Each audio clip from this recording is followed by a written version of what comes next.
I was so not ready for a relationship. On the grind, making money, living life, and doing me. One day, this young fine brother, out the blue, grabs my ID badge and reads my name, Kathy Jackson. Janet, if you nasty.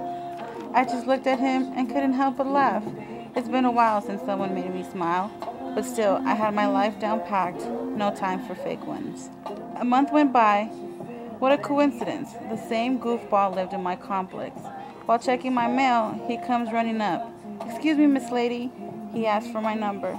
I hesitated at first. Then I said, why not? Even though I felt he's annoying.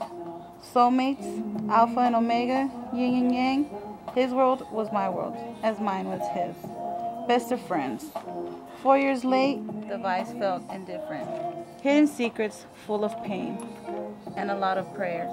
Friends of his, including himself, putting me down, only because they see what our love is worth. Feeding off the drama.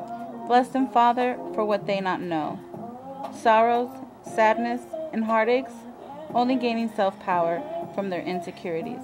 Looking in on the outside of our love and couldn't gain control over themselves. Feelings of fault for the lack of what's missing to our happy ending. I came home early from work because my gut instinct was telling me something just not right.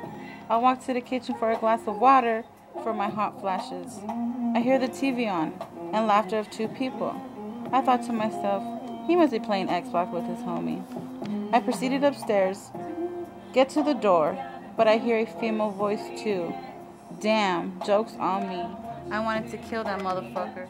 Not only was he having a threesome with his childhood friends, but that nigga was taking it up the ass.